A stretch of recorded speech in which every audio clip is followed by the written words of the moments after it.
آگے ارشاد فرمایا لن يضروكم الا اذى وان يقاتلوكم يولوكم الادبار ثم لا ينصرون ضربت عليهم الذلة اينما ثقفوا الا بحبل من الله وحبل من الناس وباءوا بغضب من الله وضربت عليهم المسكنة ذلك بأنهم كانوا يكفرون بآيات الله ويقتلون الأنبياء بغير حق ذلك بما عصوا وكانوا يعتدون۔ ان آیتوں کا ترجمہ یہ ہے کہ وہ تھوڑا بہت ستانے کے سوا تمہیں کوئی بڑا نقصان ہرگز نہیں پہنچا سکیں گے، اور اگر وہ تم سے لڑیں گے بھی تو تمہیں پیٹھ دکھا جائیں گے، پھر انہیں کوئی مدد بھی نہیں پہنچے گی۔ وہ جہاں کہیں پائے جائیں ان پر ذلت کا ٹھپا لگا دیا گیا ہے، الا یہ کہ اللہ کی طرف سے کوئی سبب پیدا ہو جائے یا انسانوں کی طرف سے کوئی ذریعہ نکل آئے جو ان کو سہارا دے دے۔ انجام کار وہ اللہ کا غضب لے کر لوٹے ہیں اور ان پر محتاجی مسلط کر دی گئی ہے۔ اس کی وجہ یہ ہے کہ وہ اللہ کی آیتوں کا انکار کرتے تھے اور پیغمبروں کو ناحق قتل کرتے تھے۔ نیز اس کی وجہ یہ ہے کہ وہ نافرمانی کرتے تھے اور ساری حدیں پھلانگ جایا کرتے تھے۔ ان دو آیتوں میں سے پہلی آیت میں اللہ تبارک و تعالی نے مسلمانوں کو یہ تسلی دی ہے کہ اگرچہ ان کے زمانے میں جو یہودی خاص طور پر مدینہ طیبہ کے اندر یا اس کے آس پاس آباد تھے، وہ مسلمانوں کے خلاف سازشوں کے جال بنتے رہتے تھے، تو اللہ تبارک و تعالی یہ تسلی دے رہے ہیں کہ مسلمانوں لن یضروکم، وہ ہرگز تمہیں کوئی بڑا نقصان نہیں پہنچا سکیں گے، الا اذی، مگر تھوڑا بہت ستانے کا، یعنی تھوڑا بہت ستاتے تو رہیں گے لیکن ان سازشوں سے کوئی تمہیں بڑا نقصان نہیں پہنچے گا۔ وَإِن يُقَاتِلُوكُمْ، اور اگر یہ تم سے لڑیں گے بھی تو يُوَلُّوكُمُ الْأَدْبَارَ، تمہیں پیٹھ دکھا جائیں گے، یعنی شکست کھائیں گے اور راہ فرار اختیار کریں گے۔ ثُمَّ لَا يُنصَرُونَ، پھر انہیں کوئی مدد بھی نہیں پہنچے گی۔ تو اللہ تبارک و تعالیٰ نے یہ پیشین گوئی فرما دی کہ ان کی سازشیں کامیاب نہیں ہوں گی، اور اگر کبھی ان کے ساتھ مقابلہ ہوا بھی تو یہ راہ فرار اختیار کریں گے۔ چنانچہ متعدد مواقع پر یہ واقعہ اسی طرح پیش آیا کہ بنو قریظہ کے ساتھ جب لڑائی ہوئی ان کی عہد شکنی کی وجہ سے،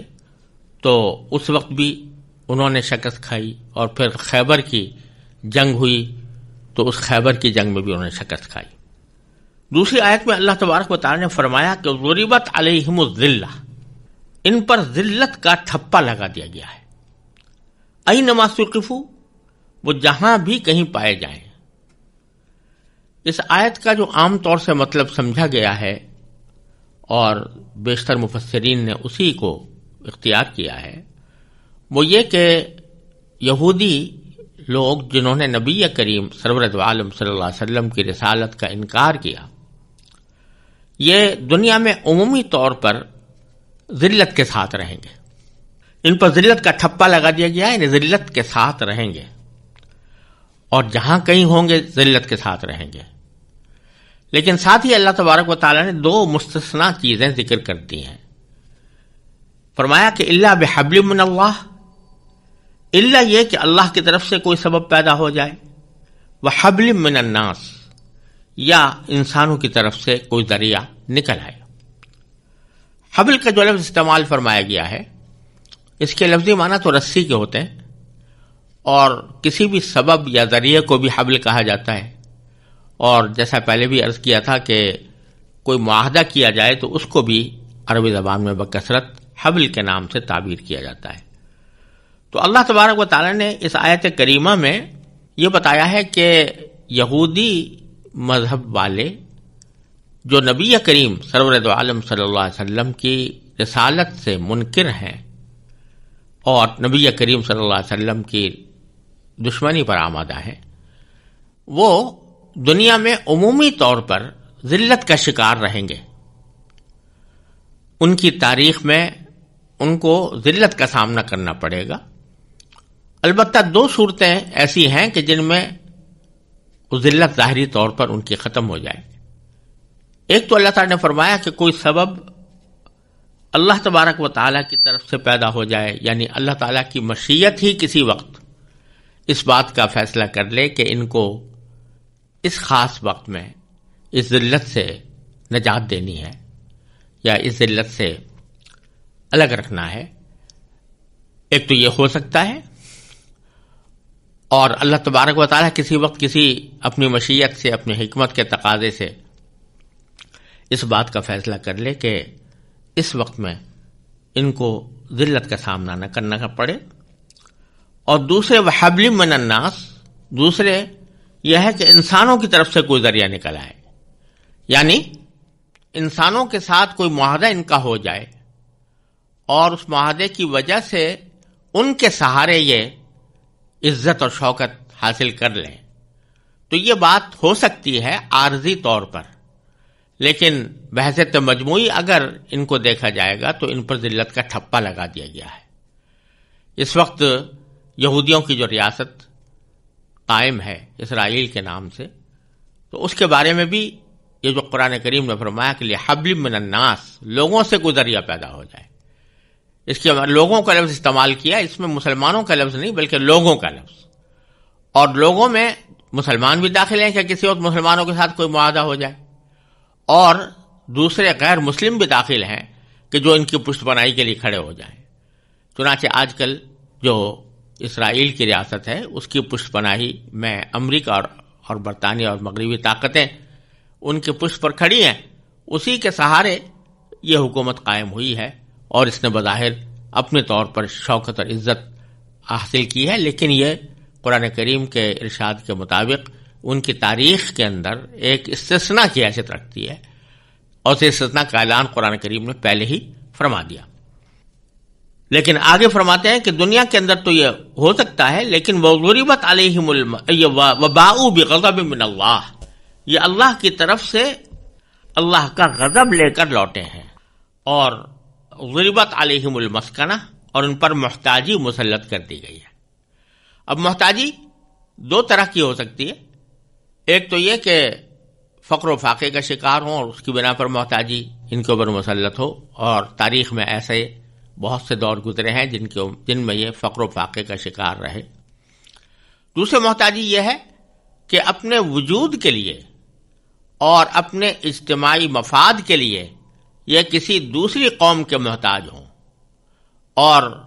اس کے احتیاج پوری کرتے ہوئے دوسری قومیں ان کو سہارا دے رہی ہوں.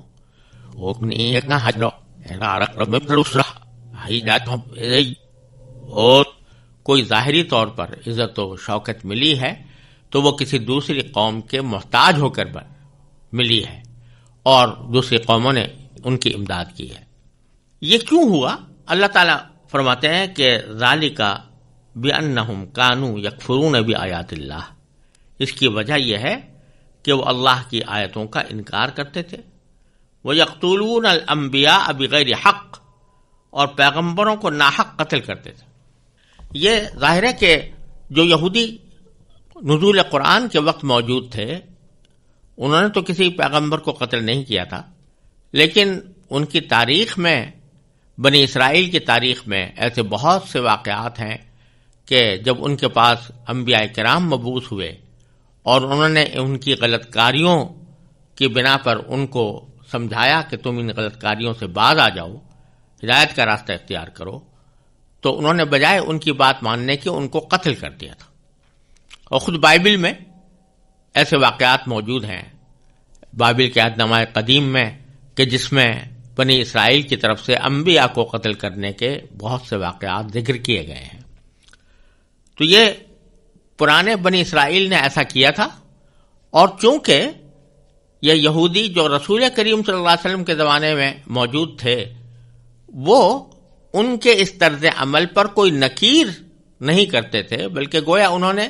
ان کے اس طرز عمل کو صحیح سمجھا ہوا تھا. اس واسطے اس قتل کی نسبت بھی ان کی طرف کی گئی ہے کہ جب آدمی کوئی کسی دوسرے کے جرم پر راضی ہوتا ہے